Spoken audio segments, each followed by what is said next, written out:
ನೋಡಿ, ಯೋಜನೆಗಳ ಇಂಪ್ಲಿಮೆಂಟೇಷನ್ ವಿಚಾರಕ್ಕೆ ಸಂಬಂಧಪಟ್ಟಂಗೆ ಯಾವ್ಯಾವ ದಾಖಲೆಗಳನ್ನು ಸಲ್ಲಿಸಬೇಕಲ್ಲ, ಅದು ಅಷ್ಟು ಸುಲಭ ಅಲ್ಲ. ಕೆಲವರದ್ದು ದಾಖಲೆಗಳು ಇರ್ತವೆ, ಕೆಲವರದ್ದು ಇರೋಲ್ಲ. ಹಿಂಗಾಗಿ ಏನಂತಂದ್ರೆ ಅನಗತ್ಯವಾದಂಥ ದಾಖಲಾತಿಗಳನ್ನ ಕೇಳ್ತಾ ಕೂತ್ಕೋಬೇಡಿ, ಜನಗಳಿಗೆ ಕಿರಿಕಿರಿ ಮಾಡಬೇಡಿ.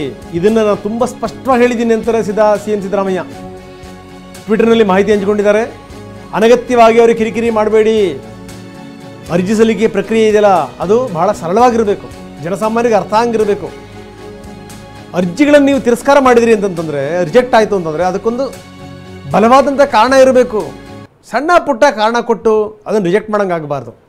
ಹೀಗಾಗಿಯೇ ಅತ್ಯಂತ ಸರಳ ಇರಬೇಕು ಅದು ಅರ್ಜಿ ಸಲ್ಲಿಕೆ ಪ್ರಕ್ರಿಯೆ. ಅನಗತ್ಯವಾದಂಥ ಮಾಹಿತಿ ದಾಖಲೆಗಳನ್ನು ಕೇಳಬಾರ್ದು. ಹೀಗಾಗಿ ಇದೇನಾದರೂ ನೀವು ತಿರಸ್ಕಾರ ಮಾಡಿದ್ರು ಅಂದರೂ ಕೂಡ, ರಿಜೆಕ್ಟ್ ಆಯಿತು ಅಂತಂದರೂ ಕೂಡ ಅದಕ್ಕೊಂದು ಬಲವಾದಂಥ ಕಾರಣ ಇರಬೇಕು. ಸುಮ್ಮನೆ ಏನೋ ಸಣ್ಣ ಪುಟ್ಟ ನೆಪದಿಂದ ಇದೆಲ್ಲ ರಿಜೆಕ್ಟ್ ಮಾಡಬೇಡಿ. ನಾಳೆ ಜನರಿಗೆ ತಪ್ಪು ಕಲ್ಪನೆ ಹೋಗ್ಬಿಡುತ್ತೆ. ಜನ ಮಾತಾಡೋಕ್ಕೆ ಶುರು ಮಾಡಿದ್ರು ಅಂತಂದರೆ ಮಾತಿಂದ ಮಾತು, ಬಾಯಿಂದ ಬಾಯಿಗೆ ಹರಡಿ ಕೆಟ್ಟ ಹೆಸರು ಬರ್ಬೋದು. ಹೀಗಾಗಿ ಇಂಥವನ್ನೆಲ್ಲ ಮಾಡಬಾರ್ದು ಅಂತ.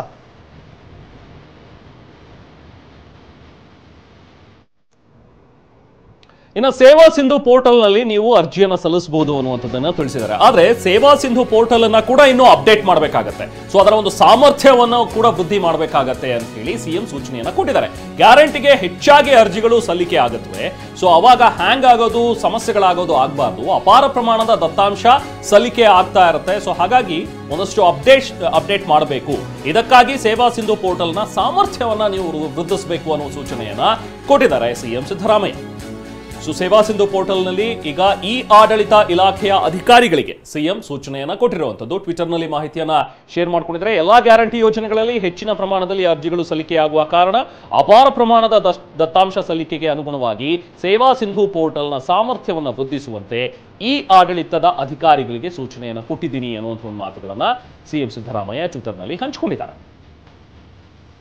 ಯಾಕಂದರೆ ಇದ್ದಕ್ಕಿದ್ದಂಗೆ ಏನು ಅಂದರೆ ವಿಪರೀತವಾದಂಥ ದಾಖಲಾತಿಗಳು ಸೇರೋದ್ರಿಂದ ಎಲ್ಲರಿಗೆ ಅದು ಕೈ ಕೊಟ್ಬಿಡ್ತು ಅಂತಂದರೆ ತಪ್ಪು ಸಂದೇಶ ರವಾನೆ ಆಗುತ್ತೆ. ಹೀಗಾಗಿ ಏನಂದರೆ ಸರ್ವರ್ ಕೈ ಕೊಡ್ತು ಅಂತ ಆಯಿತು ಅಂತಂದರೆ, ಸರ್ವರ್ ಕೈ ಕೊಡ್ತು ಅಂತಂದರೆ ಸರ್ವರಿಗೂ ಕೈ ಕೊಟ್ಟಂಗೆ ಲೆಕ್ಕ.